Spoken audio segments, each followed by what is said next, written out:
de la ciudad estaba dividida. Unos estaban con los judíos y otros estaban con los apóstoles. Pero cuando los judíos y los gentiles, juntamente con sus gobernantes, se lanzaron a afrentarlos y apedrearlos, habiéndolo sabido, huyeron a Listra y Derbe, ciudades de Licaonia, y a toda la región circunvecina. Y allí, ¿qué hacían? Predicaban el Evangelio. Ahora, ¿qué sucede en estas ciudades donde ellos han huido, ¿no? Pues es una huida estratégica, dijimos la vez pasada, ¿no? Y cierto hombre de Listra estaba sentado, imposibilitado de los pies, cojo de nacimiento, que jamás había andado. Este oyó hablar a Pablo, el cual, fijando en él sus ojos y viendo que tenía fe para ser sanado. Interesante que Pablo vio la fe de este hombre. ¿Cómo puede ver la fe? ¿Se puede ver la fe? Pero aquí dice, ¿no? Y viendo que tenía fe para ser sanado. Quizás una traducción más exacta aquí sería percibiendo, o sea, reconociendo que tenía fe para ser sanado. Dijo a gran voz: levántate derecho sobre tus pies. Y él saltó y anduvo. Entonces la gente, visto lo que Pablo había hecho, alzó la voz diciendo en lengua licaónica, que era la lengua de esa región, el idioma de dioses bajo la semejanza de hombres han descendido a nosotros. Y a Bernabé llamaban Júpiter y a Pablo Mercurio, porque este era el que llevaba la palabra. Y el sacerdote de Júpiter, cuyo templo está frente a la ciudad, trajo toros y guirnaldas delante de las puertas, y juntamente con la muchedumbre quería ofrecer sacrificios. Cuando lo oyeron los apóstoles Bernabé y Pablo, y aquí se le llama apóstoles a ambos, no solo a Pablo sino también a Bernabé, rasgaron sus ropas y se lanzaron entre la multitud dando voces, es decir, en alta voz, y diciendo: varones, ¿por qué hacéis esto? Nosotros también somos hombres semejantes a vosotros, que os anunciamos que de estas vanidades os convirtáis al Dios vivo, que hizo el cielo y la tierra, el mar y todo lo que en ellos hay. En las edades pasadas, Él ha dejado a todas las gentes andar en sus propios caminos. Si bien no se dejó a sí mismo sin testimonio, haciendo bien, dándonos lluvias del cielo y tiempos fructíferos, llenando de sustento y de alegría nuestros corazones. O sea, dice, Dios ha dado testimonio de sí mismo y la gente no se da cuenta, ¿no? Tiempos de lluvia, tiempo de cosecha, tiempo de abundancia, tiempo de bendición, y la gente no se acuerda, no reconoce que es Dios quien les envía el bienestar, la prosperidad, la abundancia, la bendición, ¿verdad? Y entonces, versículo 18, y diciendo estas cosas, difícilmente lograron impedir que la multitud les ofreciese sacrificio. Entonces vinieron unos judíos de Antioquía y de Iconio, que persuadieron a la multitud, y habiendo apedreado a Pablo, le arrastraron fuera de la ciudad, pensando que estaba muerto. Pero rodeándole los discípulos, se levantó y entró en la ciudad, y al día siguiente salió con Bernabé para Derbe. Y después de anunciar el evangelio a aquella ciudad y de hacer muchos discípulos, volvieron a Listra. ¿Dónde volvieron? ¿Y qué había pasado en Listra? Acababan de apedrearlo y dejarlo medio muerto, y ahora dice que volvió a Listra, a Iconio y a Antioquía, confirmando los ánimos de los discípulos, exhortándoles a que permaneciesen en la fe y diciéndoles: es necesario que a través de muchas tribulaciones entremos en el reino de Dios. Y constituyeron ancianos en cada iglesia, y habiendo orado con ayunos, los encomendaron al Señor en quien habían creído. Oremos, hermanos. Señor amado, esta es tu palabra, y es tu palabra de vida, es tu palabra de verdad. Señor Jesús, tú oraste diciendo: santifícalos en tu verdad, tu palabra es verdad. Y así lo creemos, Señor. Esta es palabra verdadera, palabra bendita, palabra de vida, a la cual hacemos bien en oír y estar atentos, Señor. Gracias, Señor, por tu palabra. Háblanos, enséñanos lecciones de vida a través de esta palabra tuya, Señor. Danos entendimiento, danos claridad, danos revelación en ella, Señor. Que fundamentemos nuestra vida únicamente en tu palabra que revela tu voluntad, Señor, y tu deseo para nosotros. Gracias te damos en el nombre de Jesús. Amén y amén. Muy bien, entonces nuestro tema de hoy es la oposición en la obra misionera, ¿no? Y hemos entendido que la obra misionera no es otra cosa que la gran comisión, ¿no? Lo que el Señor nos encargó. ¿De quién? De ir y predicar el evangelio a toda criatura y hacer discípulos a todas las naciones, ¿verdad? Y entonces enseñándoles que guarden todas las cosas que Él nos ha mandado, bautizándolos en el nombre del Padre y del Hijo y del Espíritu Santo. Y recalcamos esto porque no hay otra misión que tenga la iglesia. No hay otra misión. No se puede inventar una nueva misión para la iglesia. No hay. Está escrito en los 4 evangelios y de Yapa, como decimos aquí en Perú, de feria, ¿verdad? En Hechos, ¿no? Entonces, no hay otra misión. Nadie se puede inventar otra misión para la iglesia. La única misión es predicar el evangelio, hacer discípulos, enseñarles que guarden las cosas que Él ha mandado, bautizarlos, o sea, hacerlos parte de la iglesia, ¿verdad?, de Cristo, y ya no, y el Señor va a respaldar eso con las señales que le siguen, que dice Marcos y otros pasajes, ¿verdad? Entonces, esa es la misión de la iglesia, no hay otra. Por lo tanto, un misionero, que significa enviado, o un apóstol, que también significa enviado, ¿verdad? Su comisión es enviado con una comisión. ¿Cuál es la comisión? Hacer esto que estamos diciendo, ¿no? Un verdadero apóstol, un verdadero misionero, una iglesia que sea misionera, tiene que hacer esto, ¿sí? Predicar el evangelio, evangelizar, discipular, hacer la obra misionera, ¿verdad? Ese es el trabajo que Dios nos ha encargado en esta tierra, ¿no? Esa es nuestra vida en esta tierra. Mientras realizamos nuestras actividades diarias en cualquier faceta de la vida, tenemos que recordar que nuestra comisión, en tanto permanecemos en esta tierra, es predicar el evangelio, hacer discípulos, bautizarlos en el nombre del Padre, del Hijo y del Espíritu Santo, ¿verdad? Enseñarles las cosas que Él nos ha mandado. Ya específicamente eso es. No hay otro, no se coman otra historia, no hay otra misión para la iglesia. Se pueden inventar la que quieran, pero no existe según la Biblia. Esta es la misión. ¿Y qué estaban haciendo Pablo y Bernabé en ese lugar? Lo mismo, exactamente lo mismo, ¿verdad? ¿Se dan cuenta? Entonces es coherente con lo que el Señor nos mandó. Muy bien, entonces estamos hablando ahora, el tema de esta sección del capítulo 14 de Hechos es la oposición. Obviamente, pues cuando vamos a llevar el evangelio, vamos a predicarle a alguien, así sea una sola persona, va a haber oposición. Si predica a más gente, va a haber más oposición. Y si predica a una multitud, usted va a alcanzar una comunidad, una población, ¿verdad?, una ciudad o un país, obviamente la oposición va a crecer, porque esos lugares, lo que algunos llaman campos blancos, yo explicaba anteriormente que yo no coincido con esa opinión de los campos blancos, porque ya son lugares que están ya tomados por el enemigo, ¿no? Donde hay una presencia del maligno fuertemente arraigada, sea en alcoholismo, sea en inmoralidad, sea en corrupción, etcétera, ¿no? Entonces, en asesinatos, en injusticia, qué sé yo, ¿verdad? Pero ahí ya está tomado por el enemigo. El Señor no habló de campos blancos, lo que Él dijo en realidad fue: levanten los ojos, miren los campos, están blancos para la siega.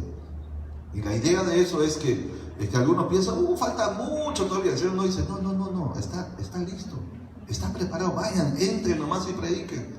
Algunos dirán, está difícil, ¿no? Dice, levanten los ojos, están listos para la siega. Como cuando un terreno un campo de agricultura está listo para cosechar, y si la cosecha no se hace en el momento, se pierde, porque tiene un tiempo nada más. En eso se refiere el Señor. La urgencia de predicar el evangelio en este tiempo, porque es el tiempo final. Por lo tanto, es la cosecha final. ¿Ven? Entonces, al hacer esto, al cumplir con este mandato del Señor, va a haber oposición. ¿Ok? Necesariamente. No podemos evitar. ¿Ya? Usted quiere ser fiel al Señor, usted va a experimentar oposición, ¿verdad? Cuando Pablo le escribe a Timoteo, le dice, mire, todo aquel que quiera vivir piadosamente, y piadosamente es un estilo de vida santa, ¿no? Íntegra, moral.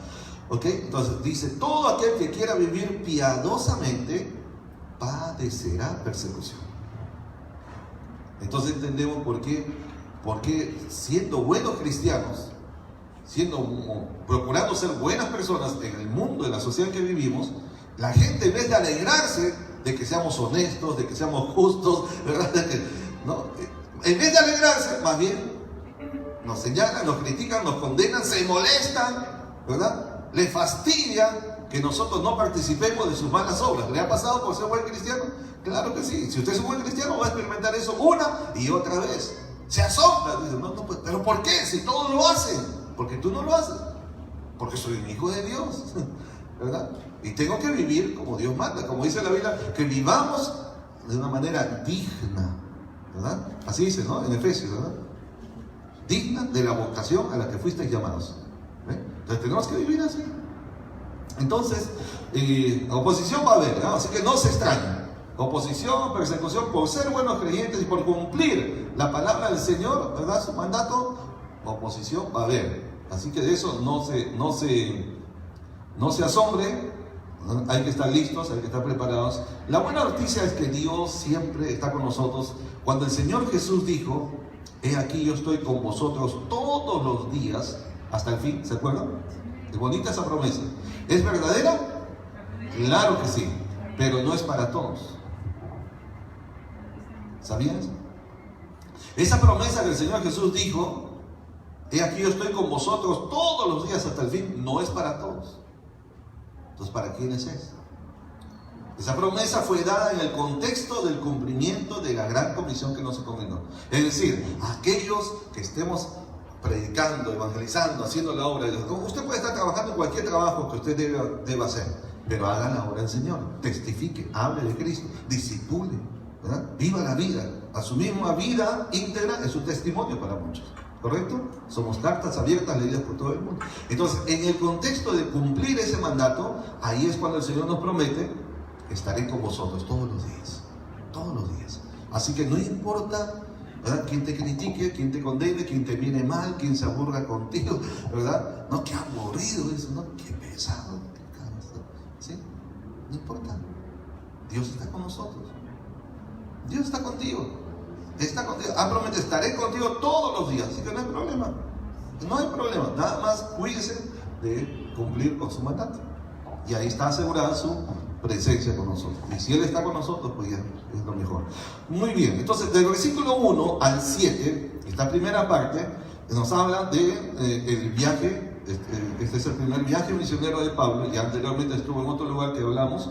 Y ahora está en Iconio, ¿verdad? Entra a Iconio, una ciudad que está, lo que hoy en día es la región de Turquía, ¿no? Y Derbe, Listra también es parte de ese gran país que es Turquía. Y entonces, ¿cómo se manifiesta la oposición? De tres maneras. De tres maneras. Número 1, en el versículo 2, a través de la incitación, o también podemos decir la instigación. Versículo 2 dice: mas los judíos que no creían, ¿qué hicieron? Excitaron y corrompieron los ánimos de los gentiles contra los hermanos, contra la iglesia.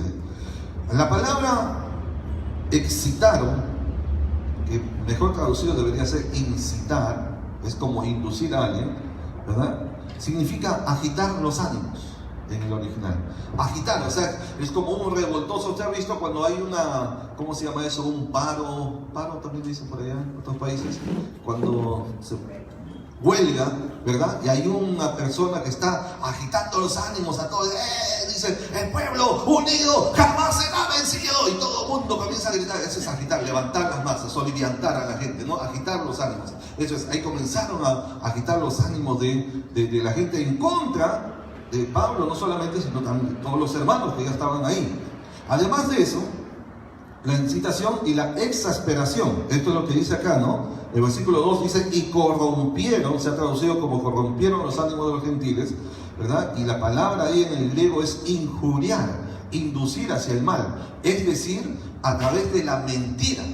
mintiendo, echando calumnias acerca de Pablo, acerca de los hombres servidores de Dios, echando calumnias sobre ellos, corrompieron el ánimo de la gente, porque la gente estaba recibiendo buena palabra, ¿cierto? La palabra de Dios es buena palabra, es palabra de vida, es palabra bendita, es palabra que trae bendición a la gente, pero hay gente que no lo entiende así, y hay gente que es enviada por el enemigo, ¿verdad? Que se resiste, que se opone tenazmente a la obra del Señor. Entonces, ¿ellos qué hacen?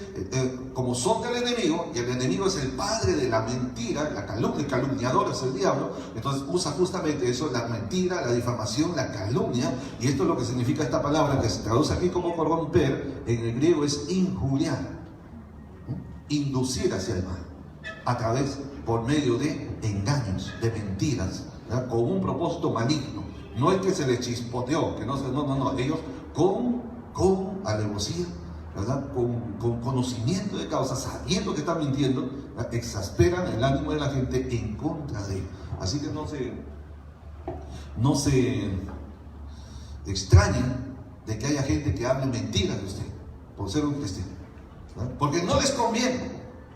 A la gente que anda en el mal, en la práctica del pecado, le conviene que todo siga corrupto, ¿verdad? Porque de esa manera continúan, ¿no?, obteniendo ventajas, ¿no?, de todo tipo. ¿Me explico, verdad? Pero cuando viene un íntegro, viene una persona sana, una persona decente, un cristiano verdadero, ¿verdad?, que va a cambiar esa estructura, no le conviene porque va a perder todo lo que está obteniendo de manera ilícita. La mentira de ti. ¿Ha llegado a ese nivel? ¿Sí? Que hablen de usted y dice, pero ¿por qué? Si yo no he hecho esto, ¿por qué? Yo no le he causado ningún problema, nunca me he peleado con esta persona, nunca nos hemos tropezado, no lo conozco ni en pelea de perros. ¿Y este por qué se levanta contra mí? Por eso, porque no es que usted haya ido directamente contra él, está yendo contra la corrupción, contra el mal que está enquistado en ese lugar, ¿verdad? Y obviamente si la gente se convierte al Señor, va a abandonar ese pecado. Va a abandonar la práctica de ese mal y no le conviene, al corrupto no le conviene. Al corrupto le conviene que continúe la maldad, el pecado, la corrupción, porque de eso saca sus ventajas. ¿No? Entonces algunos dirán, con razón, ahora entiendo. Yo pensé que así es. ¿Para qué hay que hacer entonces?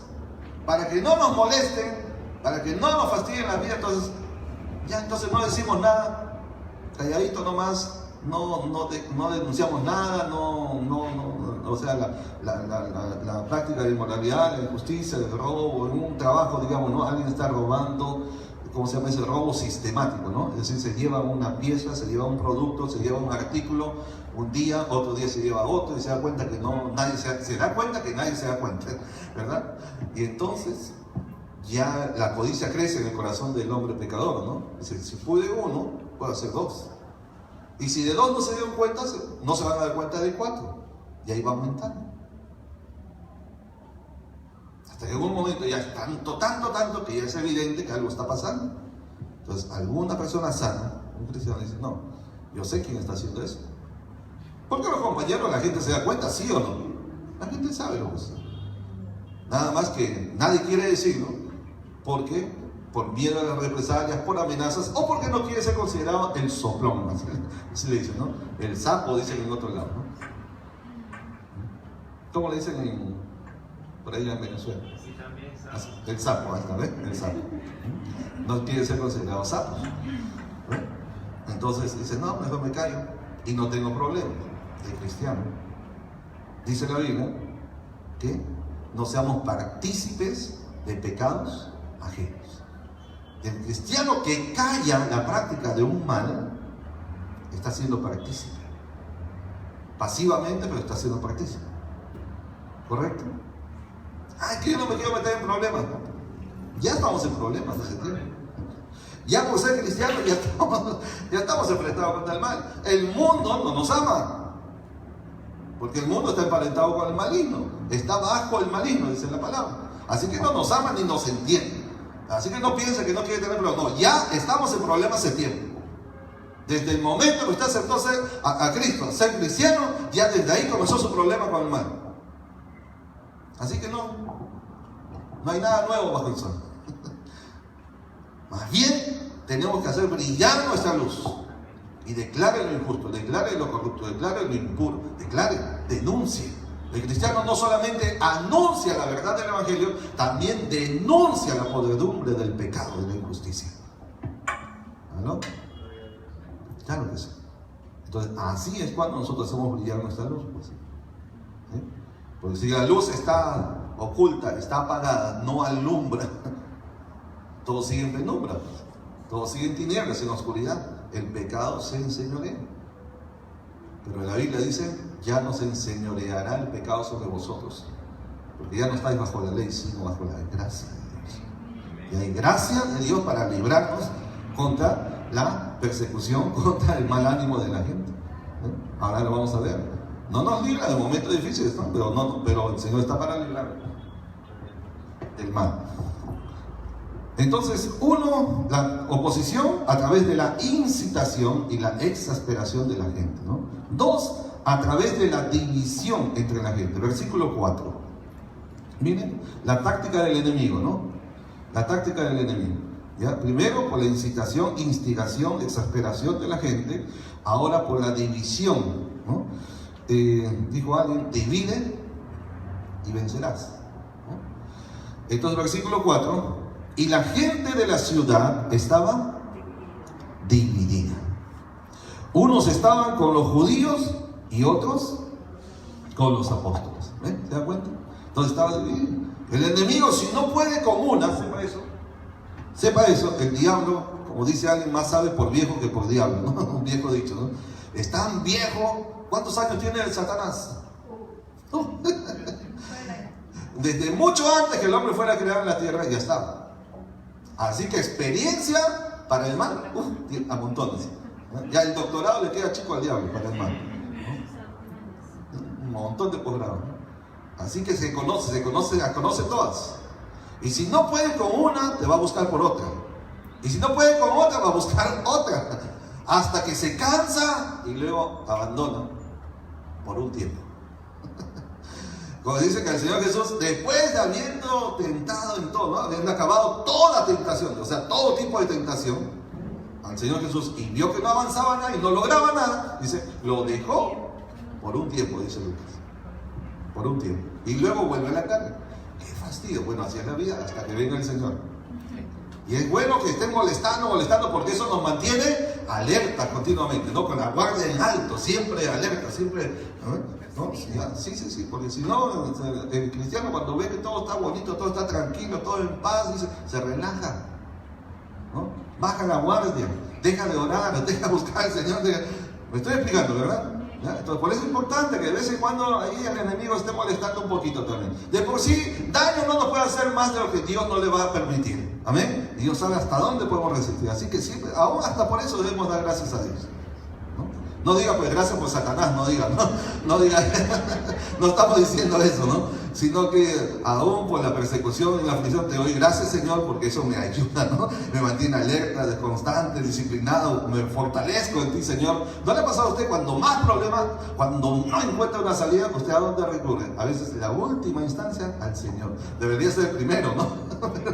Pero aún así, Dios hace que le busque, ¿no? Cuando toda puerta se cierra, cuando nadie te da la mano, ¿verdad? Dice, ¿y ahora quién me queda? ¿Y ahora quién podrá defenderme? El chapulín no existe, ¿no? El que existe es el Señor nuestro Dios. Amén. Démosle un aplauso a nuestro Señor. Él lo merece y está siempre dispuesto para todos sus hijos.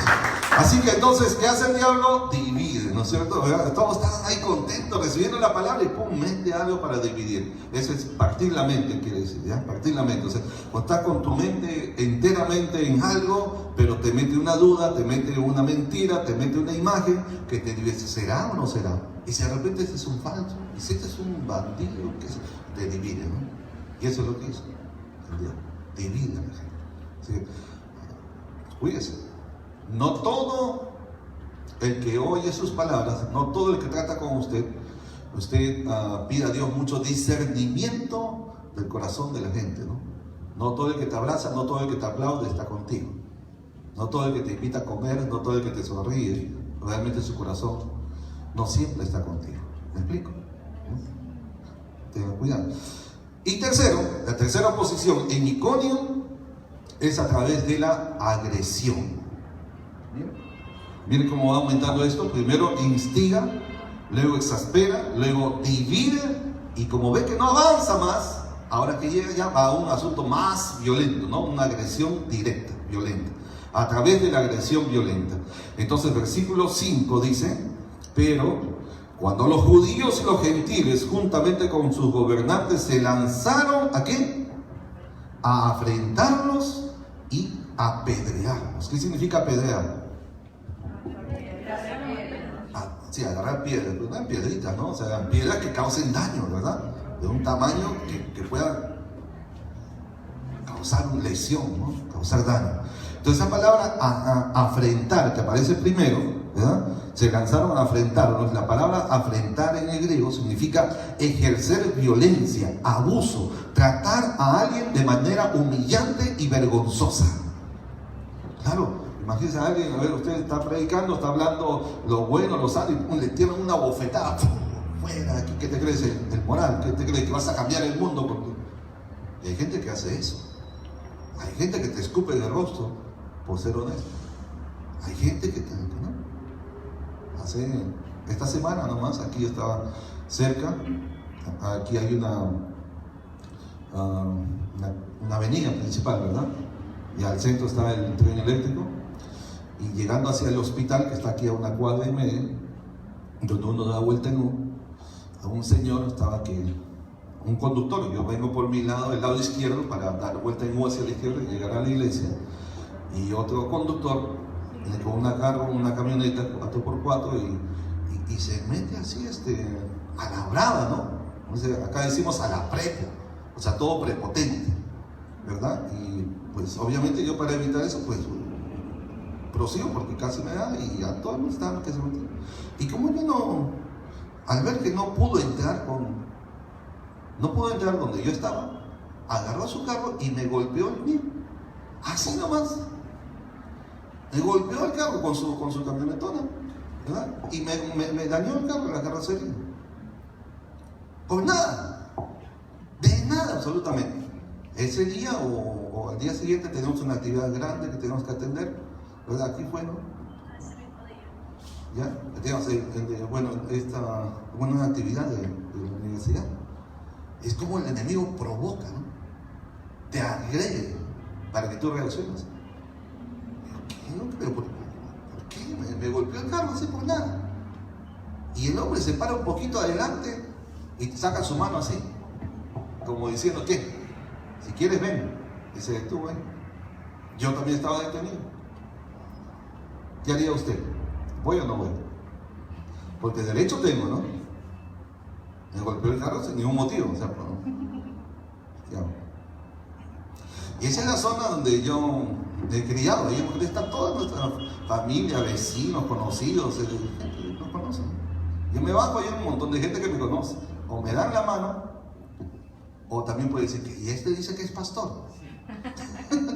Lo primero que van a decir, si voy a reclamarle, y el otro hombre, como está todo así, si te hace eso, entonces tú te das cuenta que está dispuesto a cualquier cosa. Encima se para, todavía se detiene ahí, como que te provoca y si quieres venir. O sea, esa persona es una persona que está dispuesta a lo que sea, ¿no? Puede golpear, puede pelear, puede hablar tonterías. Entonces hay que pensar un poco. Digo, ¿voy o no voy? Ahora, yo estoy molesto, obviamente, soy pastor, soy ser humano, estoy molesto porque me golpeó el carro por nada, sin ningún motivo. Pero dice, airaos, pero no pequéis. Y vámonos. Y un taxista que viene ahí, se acerca a mí en su carro y me dice, bájate, pégale, ese desgraciado, se va a decir, vergüenza, anda, pégale, sácale. El ancho, en serio, ya te viendo, ¿no? Y ya, o sea, incitando más, ¿no? Ahí está el enemigo mandándote su comisionado, ¿no? A ver, ¿qué hace usted? ¿Qué haría Cris? ¿Sabe qué? Me puse a pensar en ese momento rápidamente, Señor, ¿qué hago? Señor, ¿qué hago? Porque acá me dañó y esto me cuesta dinero, esto no es gratis. ¿Qué hago? ¿Me bajo? ¿Me pagará o me pegará? A saber, ¿no? Yo pienso rápido y el Señor nos auxilia siempre. Digo, ¿sabes qué pensé? Mejor es perder dinero que perder el testimonio. ¿Qué me parece? Por lo menos creo que no hubiera conseguido nada que me arregle, que me repare, porque eso, lo más que podemos hacer es decir, y no había ningún policía para colmo, ¿no? En ese momento. Lo más que de repente conseguir a la comisaría, te tienen que tomar el dosaje etílico, a ver si ambos si hemos ingerido alguna bebida alcohólica, te toma tiempo, pierdes dinero, hay que pagar para eso, ¿verdad? Y yo tengo que pagar de los dos, o sea, el que denuncia tiene que pagar el mío y del otro también. Increíble esa ley. Yo soy el agraviado y tengo que pagar para ver si el otro está o no está. Y bueno, pensé rápidamente y dije, no, acá voy a perder tiempo. Ya perdí dinero con eso. Y voy a perder más tiempo. Lo peor sería que pierda el testimonio también. Así que, y el taxista que dice, vaya, pero vaya, hombre, bájese, yo que usted me bajo, me dice. Y ahí, ¿no? Orando. Y yo le digo, mira amigo, yo estoy tan ocupado que no tengo tiempo ni para discutirle.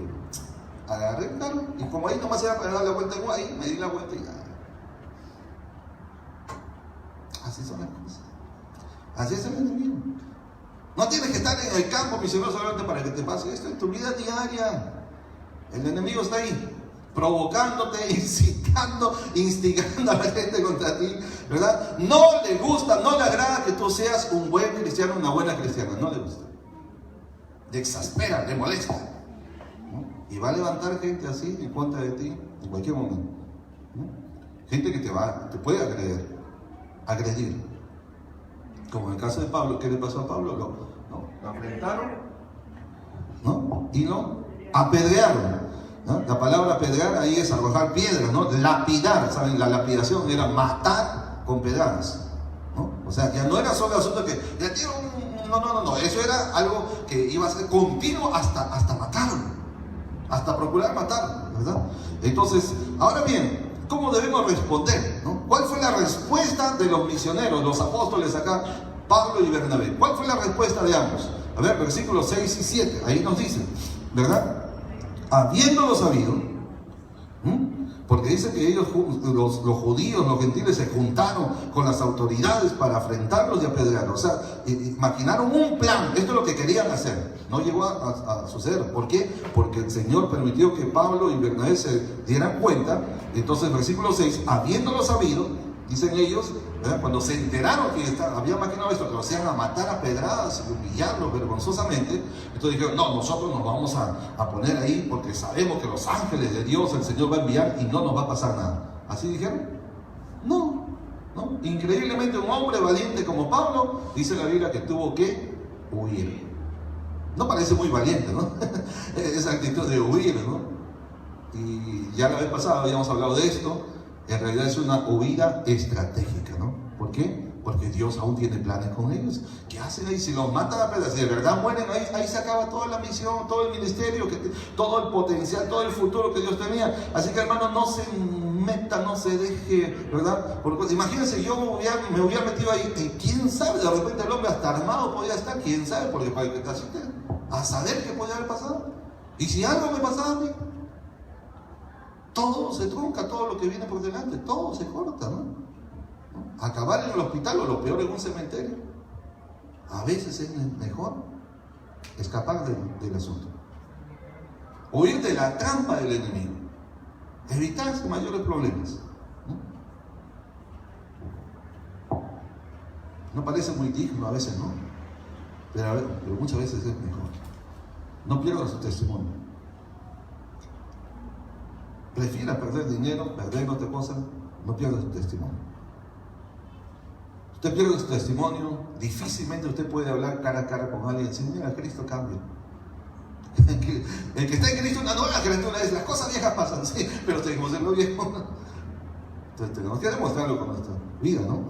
Y entonces, entonces tenemos dos cosas. Después de los misioneros huyen a Listra y a Derbe, y dice, de ahí ellos viajaron a las regiones vecinas. ¿Y qué hacen en esas regiones vecinas? En el versículo 7, ellos continúan predicando el evangelio en otro lugar. Versículo 7, y allí predicaban, ¿qué? El evangelio. ¿A qué habían salido ellos?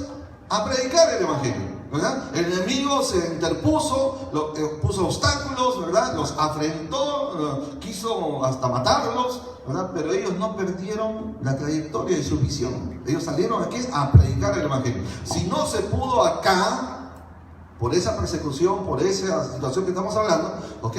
No será el momento, volveremos en otra ocasión, bueno, vayamos a otro lugar. Pero no perdieron la visión. Ellos tenían que predicar el Evangelio. Concéntrense en su visión. ¿Cuál es su visión personal? ¿Ah? ¿Qué es lo que usted tiene como proyección en su vida personal, en su vida familiar? ¿Cuál es su meta, verdad, en este tiempo? Manténgase en eso. Dificultades hay, problemas hay, crisis hay, persecuciones hay, y todo esto que estamos viendo, el enemigo va a levantar, pero usted manténgase firme, ¿verdad?, en la meta, en la visión que tiene. Hasta si por un momento no se puede, ok, busque por otro lado. Si por acá no se alcanza, entonces por otro medio se puede alcanzar, ¿ok? ¿Ya? Entonces, en el caso de Pablo y Bernabé, dijo, bueno, nuestra visión es predicar el Evangelio y la misión al mismo tiempo, ¿verdad? La visión es alcanzar esta región, ¿sí? Listra, Licaonia, Derbe, Panfilia, Iconio, todo Ilírico, toda esa zona. Y Pablo lo llenó, más adelante dice, todo lo he llenado con el Evangelio de Cristo. Aunque en ese momento no pudo hacerlo, en ese lugar. A veces hay un tiempo para la cosa. No es bueno apresurar, digo yo, neciamente, porque si no es el momento y las condiciones no están dadas, ok, habrá otro momento. A veces hay que hacer un desvío estratégico también, ¿no? No solo una huida, sino desviar un poquito y después volvemos en el tiempo nuevamente para proseguir. Bueno, eso por lo menos es lo que vemos aquí, ¿no? Ahora pasamos a Listra. Ya vimos la oposición en Iconio, ahora vamos a ver la oposición en Listra, ¿ya? Y eso está del versículo 8 hasta el 23. Ahora, el tema es la oposición en la obra misionera. Ahora, la oposición en Listra es diferente. Salud. En Iconio, la oposición fue a través de la incitación o la instigación, la exasperación de los ánimos, la división y la agresión violenta, ¿no? El apedreamiento. ¿Okay? Ahora, en Listra la oposición va a ser diferente, en parte. La primera oposición que encontramos en Listra es a través de la idolatría, que es la adoración de ídolos falsos, establecer, ¿verdad?, objetos, personas, cosas, ¿verdad?, como si fueran un reemplazo al Dios verdadero. ¿Okay? Entonces, el versículo 13,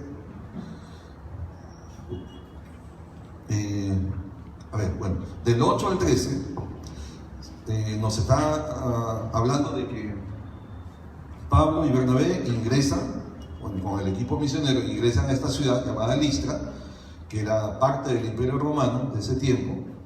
Y cuando llegan ahí, dice que había un hombre que era cojo, ¿no?, de nacimiento. O sea, como que bien clarito dice Lucas, porque ese historiador describe con detalles, imposibilitado de los pies, cojo de nacimiento, que de ninguna manera podía andar, ¿no? Como para tener la claridad de que era una persona conocida de nacimiento, que todo el mundo lo conocía. No era un engañador como esos que se hacen los lisiados para que le den limosna, no por lástima, no. Este era de verdad, tenía desde nacimiento, no podía andar. ¿Qué sucede? Que Pablo está predicando a la multitud que se había reunido, predica, parece que fue un acto público porque no se habla de sinagogas en este lugar, entonces debió haber sido así abierto en la calle, digamos, no en público, ¿verdad? Y entonces, entre ellos, justamente este varón que está escuchando el Evangelio y la fe viene por el oír, ¿verdad? Por el oír. Entonces, la palabra que estaba predicando Pablo, obviamente, produjo fe en el corazón de este hombre, ¿verdad? Y entonces Pablo se da cuenta, dice ahí el texto dice, y viendo, interesante, ¿no?, viendo que tenía fe. Yo digo, ¿cómo se puede ver la fe? En el espíritu, espiritualmente. La traducción en inglés dice, percibiendo que tenía fe para ser sanado. ¿Está bien? Correcto. O sea, se dio cuenta, reconoció, discernió que este hombre tenía fe para ser sanado. ¿Cómo estaba ese hombre? Lisiado totalmente, ¿no? O sea, ya no podía moverse, imposibilitado. Le dice en voz fuerte, le dice, ¿no?, levántate derecho sobre tus pies. Y el texto ahí asume como que él le animó, le arengó, le animó y hasta si es posible le ayudó a pararse, ¿no?, ponerse de pie. Y de inmediato sucede el milagro, ¿verdad? El hombre que nunca anduvo en su vida, ahora se levanta, ¿verdad? Y anduvo, dice el texto, ¿verdad? Claro, eso creó un ambiente, wow, estamos hablando, hermano, no nuestros tiempos, estamos hablando de los tiempos aquellos donde era de dominio romano, ¿verdad? Entonces la gente no conocía el evangelio. En ese lugar era la primera vez que estaba llegando la palabra de Dios, primera vez. Y ellos ven de pronto que un hombre imposibilitado de caminar de pronto por la palabra de Dios, por el mensaje y la fe, en este momento se levanta y camina. ¡Wow! Eso produce un ambiente espiritual extraordinario, ¿no? Y ellos dicen: ¡wow! Dioses en forma de hombres han bajado a nosotros. Estos tienen que ser dioses porque el hombre no puede hacer eso. Entonces estos son dioses, ¿verdad? Y tenían a Bernabé como Júpiter y a Pablo como Mercurio. Ustedes saben, ¿no? O sea, Zeus, el dios de los griegos, que es Júpiter para los romanos, era el máximo de los dioses, ¿no? El jefe de todos los dioses, ¿verdad? Y Mercurio era conocido como el mensajero de los dioses. Era Hermes en el caso de los griegos, ¿no? Muy bien. Interesante que precisamente la figura de Bernabé era alto, esbelto, griego, pues, ¿no? Que cuidaban mucho la apariencia física, era muy hermoso semblante. Entonces, por eso le creían que él era Júpiter. Y en el caso de en el caso de Pablo, que la historia dice, ¿no? Era bajito, gordito, ¿no? Y además hablaba bastante. ¿No se acuerdan que Pablo predicaba 3, 4, 5 horas tranquilamente? O sea, hablaba un montón. Por eso le confundieron ¿con quién? Con Mercurio, el mensajero del que habla, el mensajero de los dioses, ¿no? Digo, ya, entonces, no, este tiene que ser Mercurio porque habla un montón, ¿no? Y el otro es Zeus, digo, dioses en forma de hombre, y vinieron a adorar, ¿no? Y a presentar sacrificios con guirnaldas y todo. Ahora miren, escuchen esto. Allí en ese lugar había una historia famosa llamada la leyenda de Listra. Listra, estamos ahora en Listra, ¿no? La leyenda de Listra. ¿Cuál era esta leyenda? Y creo yo que Pablo y su equipo misionero involuntariamente cometieron un error por omisión. De omisión. Es decir, es importante, antes que usted ingrese a un lugar, especialmente haciendo la obra de Dios, conozca la realidad de ese lugar, averigüe. Y ahora, bueno, Pablo no tenía Google, ¿no? Para buscar, no había el internet para buscar, a ver, lista, que esto, no había pues en ese tiempo, ¿no? Aunque era muy ilustrado Pablo, ¿no? Y aún así. Hoy en día sí, yo voy a cualquier lugar, cualquier país, cualquier ciudad, antes de entrar, yo busco cómo es esto, cómo es su cultura, cuáles son sus costumbres, esto, su historia, para conocer dónde estoy entrando, ¿no? Pablo no tenía eso. La leyenda de Listra, si quieres saber, se refiere a que antiguamente se creía, y la gente era muy supersticiosa como hoy, pero antiguamente más todavía, se creía que los dioses descendían del cielo a los hombres, disfrazados de personas. ¿Okay? Esto no es nuevo, esto gente que escribió, escritores antiguos como Ovidio, Homero, ¿verdad? Muy conocidos, ellos hablaron acerca de esto, ¿verdad? Entonces dice que esta historia, Júpiter y Mercurio habían descendido a esta región en tiempos anteriores, mucho más antes que ahora, del momento, ¿verdad? Y entonces, cuando llegaron a esa ciudad, la gente era rebelde, ¿verdad? Y eran, bueno, andaban en sus cosas, en sus fiestas y todo, que no se dieron cuenta que los dioses habían venido. Porque ellos se habían disfrazado como dos campesinos miserables, como dos personas así, pobres, buscando pan, o sea, comida y alojamiento. Pero la gente, como estaba metida en sus cosas, no reconocieron a los dioses y los trataron mal, hasta los humillaron, ¿no? Y nadie los acogió, nadie les dio posada, solamente dos viejitos, que la historia, esta historia, la crónica, esta leyenda da sus nombres, aquí los tengo apuntados, ¿no? Uno se llamaba Filemón, ¿de acuerdo? Y la otra se llamaba Baucis, ¿no? Fueron dos viejitos, los únicos de esa población de Listra, que les dieron posada, los alimentaron, ¿verdad? Y entonces los dioses, molestos contra la gente de esta población, ¿verdad? Ellos juraron vengarse. Entonces dice que cuando se fueron, enviaron una inundación tal que destruyó todos los habitantes y toda la ciudad de Listra, ¿verdad? Y cuando se fueron, hicieron dos cosas. Dijeron, vamos a volver en otro tiempo. Y también a los dos ancianos que les habían acogido, a estos dos ancianos, entonces los premiaron convirtiéndolos en sacerdotes del templo que estaba a la entrada de la ciudad. De hecho, así se menciona acá también, ¿no? Lucas menciona eso, ¿ya? Y otra versión de esta misma leyenda dice que esos dos ancianitos, ¿verdad? Filemón y Baucis, ellos fueron convertidos en dos árboles. Una tercera versión dice que fueron unas plantas de olivo, ¿ok? Y que estaban unidos entre sí por sus raíces interiormente, ¿no? ¿Ya? Entonces, fueron puestos ahí a la entrada del templo. Efectivamente, habían dos árboles grandes, aparece ahí, ¿verdad? Que se cree que eran estos dos ancianos, que fueron puestos como sacerdotes o vigilantes del templo, ¿verdad? Para cuando volvieran estos dioses en otra ocasión. ¿Okay? Bueno, esa es la leyenda de Listra. Entonces, esa leyenda que la gente de ese lugar que volvió a poblar, volvió a hacer esa población de Listra, conocían esa leyenda.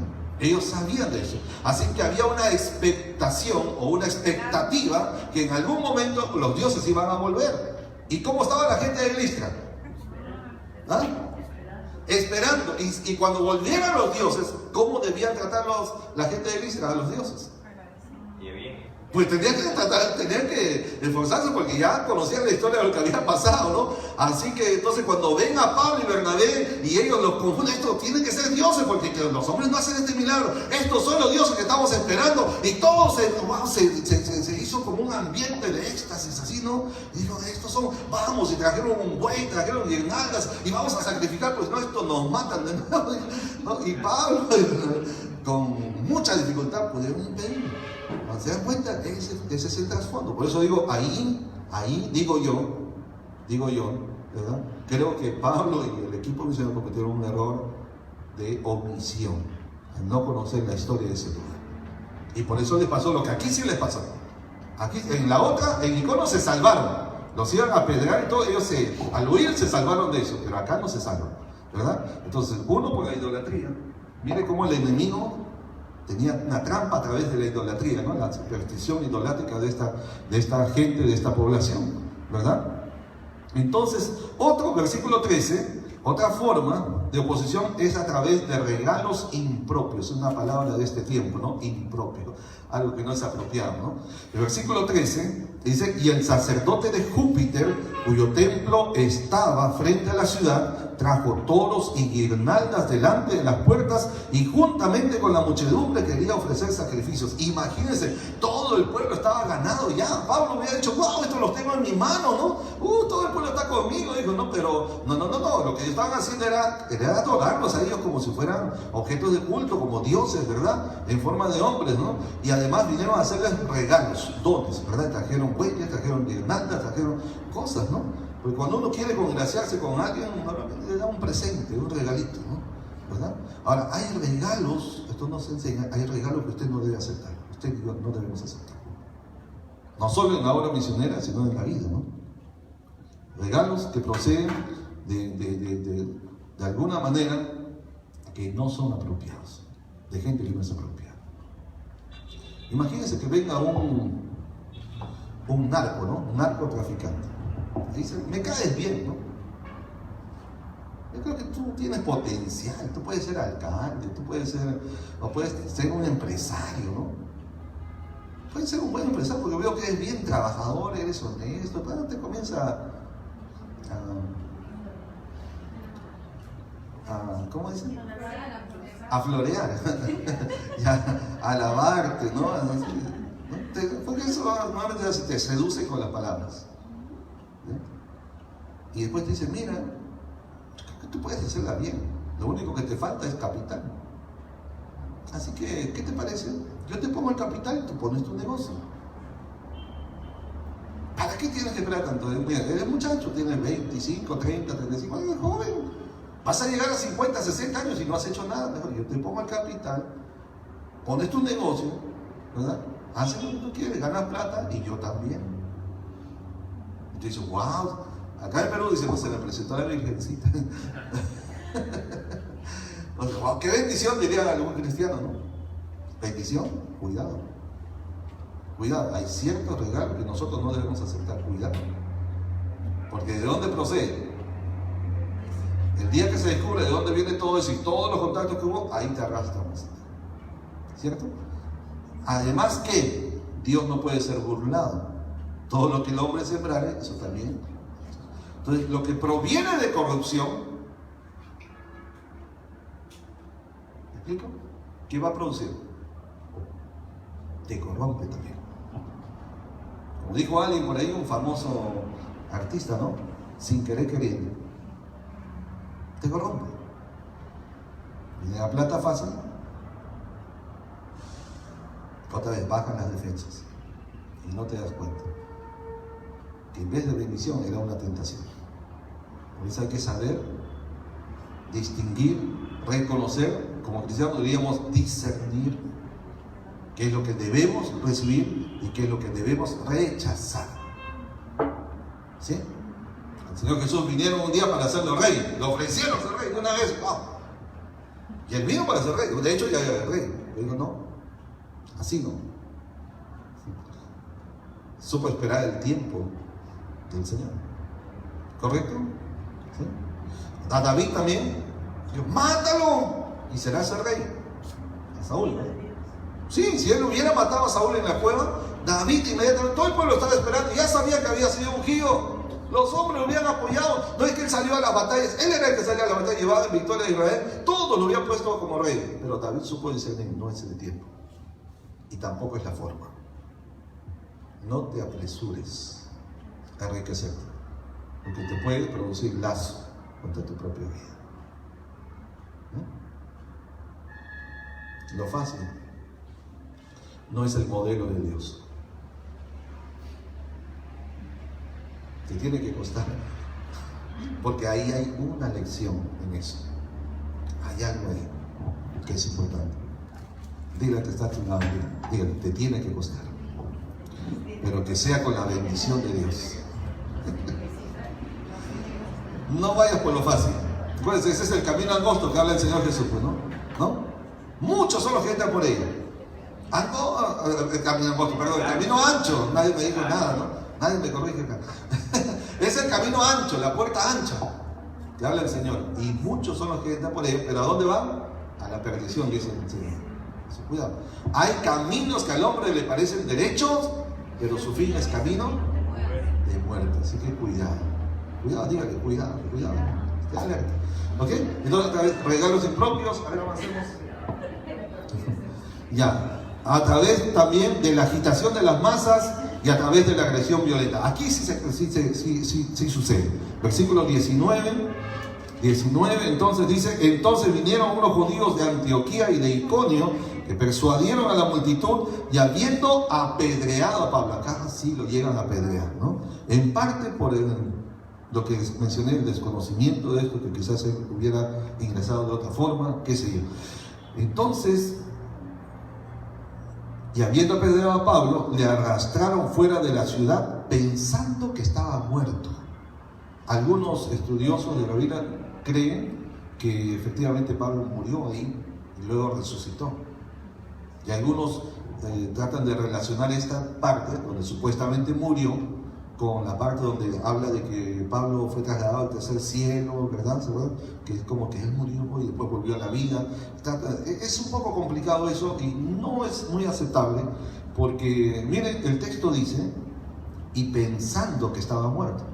Es decir, es como un pensamiento engañoso de algo que parece, pero que no es. O sea, parecía que estaba muerto, pero no estaba muerto. Además, el suceso de que habla Pablo en Corinto, de que fue trasladado, no coincide con el tiempo que está acá. Este es apenas en el primer viaje misionero. No coincide, así que no tiene que ver uno con otro, ¿ya? Eso, bueno. Entonces tenemos ahí la oposición, es a través de la agitación de la gente, las masas, y a través de la agresión violenta. Acá sí lo golpearon, lo dejaron, como dicen en Nicaragua, mal matado, ¿no? O sea, no lo mataron bien, ¿no? Ya, lo dejaron mal matado, medio muerto, ¿no? ¿Ya? Entonces, ¿cuál fue la respuesta de los misioneros, de estos siervos de Dios? ¿No? El versículo 14. Lo primero es que rechazaron toda forma de donativos idólatras, ¿no? Cuando lo oyeron los apóstoles Bernabé y Pablo, rasgaron sus ropas y se lanzaron entre la multitud y dando voces, etc., ¿no? Segundo, que hicieron, les predicaron el evangelio. A estos que estaban tratando de idolatrarlos y de darles regalos para nosotros impropios, ¿verdad? Entonces, ¿qué hicieron ellos? De inmediato le predican el evangelio. Eso estuvo muy bueno de parte de Pablo, una reacción inmediata, ¿no? El enemigo te trata de seducir, robarte tu corazón, de inmediato predícale la palabra. Predícale la palabra. No dejes que te convenzan, tú convénceles a ellos. Y esto dice en Jeremías, ¿no? 15:19. Conviértanse ellos a ti y tú no te conviertas a ellos. Amén. ¿Ok? Entonces, en este mensaje del 15 al 17 que da Pablo, y este es un mensaje apostólico, ¿verdad? O un mensaje misionero también, como quieran verlo.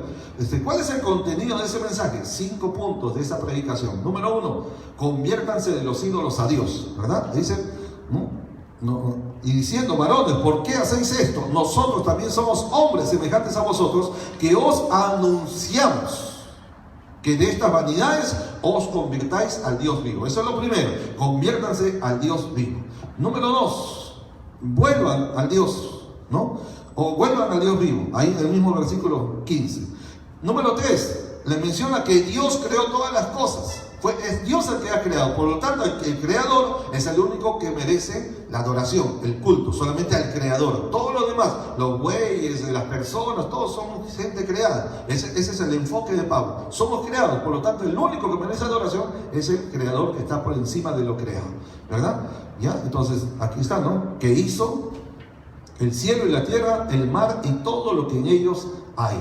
¿Qué más le dice? Punto número 4 en este mensaje, ¿verdad? Dios es paciente con los pecadores, ¿no? Esto es en cierto modo increíble. Tan grande es la longanimidad, la paciencia de Dios con el hombre pecador, ignorante de la vida de Dios que está en ellos. Versículo 16, en las edades pasadas Él ha dejado a todas las gentes andar en sus propios caminos. Tiene tanta paciencia con la gente, ¿verdad? ¿Sí? Y número 5, la providencia de Dios. Versículo 17. Si bien no se dejó a sí mismo sin testimonio, está hablando de las edades pasadas, ¿no? La gente dice, y en los tiempos de los incas, en los tiempos de los mayas, en los tiempos de los aztecas, en los tiempos donde la gente que no llegó a recibir el evangelio, que no escucharon, cuando Cristo aún no había venido, entonces, ¿cómo va a pasar con ellos? La Biblia nos está diciendo aquí que ellos tuvieron testimonio. Lo está diciendo, ¿verdad que sí? Si bien no se dejó a sí mismo sin testimonio. ¿Cuál fue el testimonio de Dios en ese tiempo? Dice que les hacía el bien, haciéndoles bien, dándonos lluvia del cielo, tiempos fructíferos, llenando de sustento y de alegría nuestros corazones. Los tiempos de bienestar, tiempos de prosperidad, son los tiempos en que la gente debe dar gloria al Creador y agradecer por los beneficios que recibe de Él. Bendice, alma mía, Jehová, y bendiga todo mi ser su santo nombre. Él es el quien te corona de favores y de misericordias, el que sacia de bien tu boca. Tenemos que recordarlas, ¿no? Bendecir al Señor. Mucha gente se olvida, pues. Tiempo pasado y tiempo presente, ¿no? Tiempo de abundancia, de bienestar, se olvidan. Y por eso también Dios permite las crisis, para que la gente vuelva el corazón, los ojos a Él. ¿Ok? Muy bien. Entonces, ¿qué más? ¿Qué más hicieron ellos? 1, rechazaron toda forma de donativos y idólatras. 2, predicaron el mensaje. 3, continuaron predicando el evangelio ahora en otras ciudades, porque acá medio los matan, ¿verdad? Así que dicen, vamos para otro lado. Versículo 20, pero rodeándole los discípulos, se levantó y entró en la ciudad, y al día siguiente salió con Bernabé para Derbe. O sea, apenas le habían casi matado a estos misioneros, ¿verdad? Y se levanta ahí medio muerto, medio desmayado. Dicen, ¿qué pasó? ¿Se fueron todos? Sí, se fueron. Ok, vámonos para Derbe, vamos a seguir predicando. Y digo, no, voy a ir a que me curen las heridas, voy a recuperar. Nada, digo, vamos, sigamos predicando. O sea, no pierde la visión, no pierde la trayectoria de su visión, ¿no? ¿Qué es lo que está haciendo usted? Manténgase. Tiene una visión de Dios, tiene un propósito en su vida, sano, correcto, dentro de la voluntad de Dios. Manténgase en eso, que nada, ni los problemas de crisis, los golpes, las traiciones, lo que sea, que nada lo desvíe, nada lo detenga. ¿Estamos? ¿Amén? ¿Ya? Y lo último en la respuesta de los misioneros es que ellos volvieron a los lugares donde experimentaron oposición y agresión. Versículo 21, ¿no? Volvieron. Me llama la atención esto sobremanera. Dice, y después de anunciar el Evangelio a aquella ciudad y de hacer muchos discípulos, volvieron. ¿A dónde? Ahí están los nombres: a Listra, a Iconio y a Antioquía, que es donde habían salido, ¿no? Pero en Iconio y en Listra es donde su vida peligró. Realmente, esto no es un asunto virtual, esto fue de verdad. ¿Cómo es que Pablo, y con Pablo su equipo misionero, cómo ellos se atreven a volver donde casi los matan? Había riesgo real de muerte. ¿Cómo es que puede volver una persona ahí? Dígame usted. O sea, únicamente, primero es por la confianza que tiene Dios en la misión que tiene que cumplir, pero especialmente tiene que haber un propósito. No es solamente desafiar ingenuamente o neciamente a la muerte. No. Tiene que haber un propósito. Por lo menos hubo 5 cosas por las cuales Pablo volvió a ese lugar. Les digo estas 5 para terminar. ¿Está bien? ¿Ya? 5 cosas por las cuales volvieron ahí. Número 1, miren acá. Número 1, en el versículo 21 estamos ahora, ¿verdad? Y después de anunciar el Evangelio a aquella ciudad y de hacer muchos discípulos, volvieron a Listra, a Iconio y a Antioquía. Ok, entonces 22. ¿Qué es lo primero que hacen? Confirman los ánimos de los discípulos. Dice ahí, confirmando los ánimos de los discípulos. Claro, porque ¿cómo quedaron los discípulos al ver que los golpearon, los afrentaron y todo lo demás? Venían muertos. Digo, no, Pablo tenía un corazón que no pensaba en sí mismo, sino pensaba en el pueblo del Señor. Digo, no, ellos no se pueden quedar así con esa impresión, con esa imagen. No quiero que ellos piensen que tal vez nosotros huimos y ya, ¿verdad? No. Hay que animarlos a ellos, hay que alentar. De hecho, los discípulos estaban con un miedo, tenía que ser, ¿no? Porque si estaban a punto de matar al que estaba de cabeza, pero como no podían hacerlo con los demás. Así que tuvo que volver por causa de ellos para alentarles, animarles. ¿Qué más? Luego les exhortaron a permanecer firmes en la fe. Ahí continúa el texto, dice, exhortándoles a que permaneciesen en la fe y diciéndoles es necesario que a través de muchas tribulaciones, ¿qué cosa? Entremos al reino de Dios, en el reino de Dios. Y dice, es necesario. A ver, dígalo, es necesario. Es necesario. Ajá, es necesario. O sea, las crisis, las tribulaciones, las aflicciones son necesarias para el cristiano. Y lo dice aquí, ¿no? Y de muchas tribulaciones. Por eso no se sorprenda que no le venga una y después otra, pero ya pasé una, bueno, viene otra.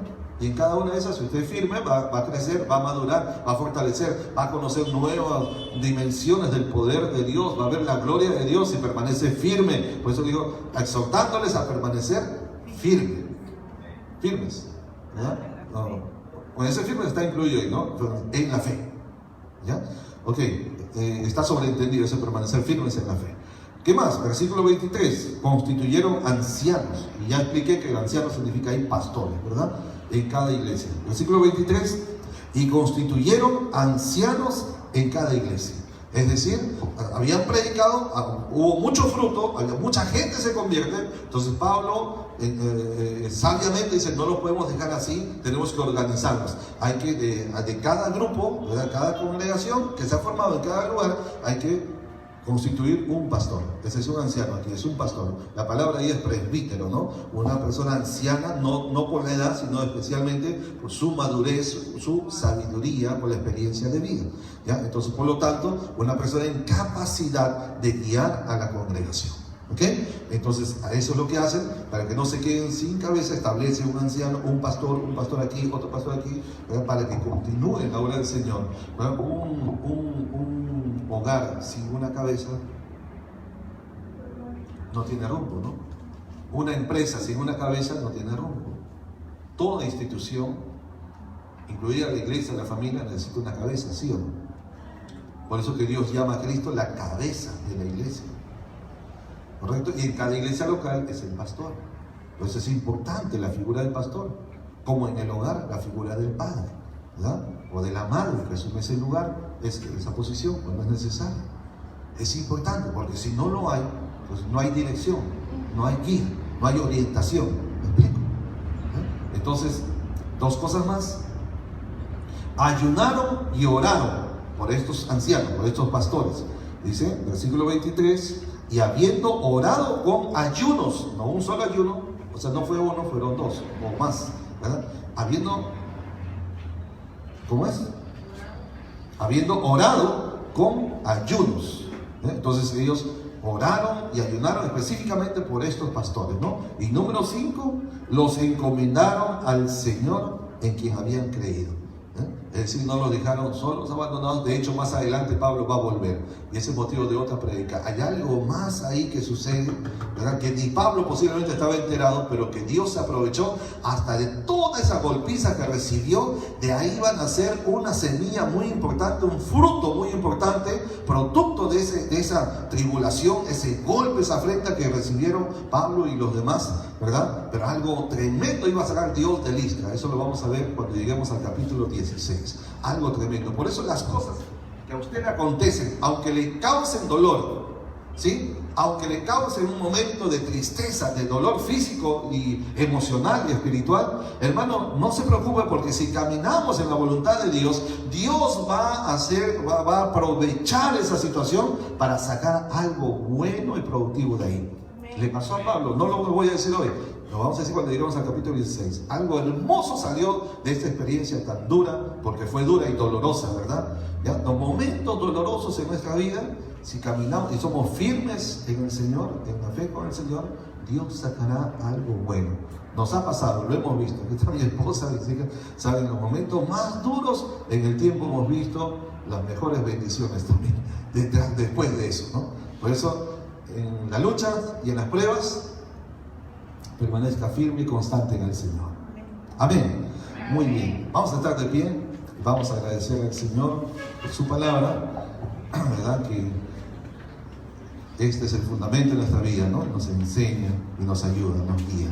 Señor amado, muchísimas gracias. Gracias por la bendición de recibir tu palabra, Señor. En ella están las lecciones de vida que necesitamos conocer para caminar con éxito mientras que permanecemos en esta tierra, Señor. Gracias porque recordamos que tú nos has dejado aquí con un propósito, y el propósito de nuestra vida, además de adorarte y de servirte, es anunciar tu evangelio, es hacer discípulos, es enseñarles las cosas que tú nos has mandado, y es bautizarles en el nombre del Padre, del Hijo y del Espíritu Santo. Que recordemos la misión que tenemos, Señor, y que toda la gloria sea siempre para ti. Ayúdanos a recordar que aunque hay dolor en medio del desarrollo de nuestra vida cristiana, hay momentos de tristeza, de desconsuelo, hay crisis y dificultades, pero Señor, tú nos has dicho, es necesario que a través de muchas tribulaciones entremos en el reino de Dios, donde nos espera el gozo eterno, la paz eterna, el bienestar eterno. En tanto que estamos en la tierra, también tenemos tu promesa que todas las cosas nos van a ayudar para bien, Señor. A esa promesa nos aferramos cada día. En esa promesa esperamos y confiamos, Señor. Todos pasamos por dificultades, pero nuestros ojos esperan en ti, en tu misericordia y en tu gracia, Señor. Acoge a tus hijos, Padre, en su momento de dificultad, que ellos recuerden esta palabra, que en medio del dolor y la oposición y las dificultades, tú has prometido estar con nosotros todos los días. De todo eso tú nos sacarás y también nos enseñarás una lección de vida que servirá para bendición de otras vidas también. Gracias te damos, Señor. Recibe la gloria siempre en el nombre de Jesús. Amén y amén. Gloria al Señor. Amén. Gracias.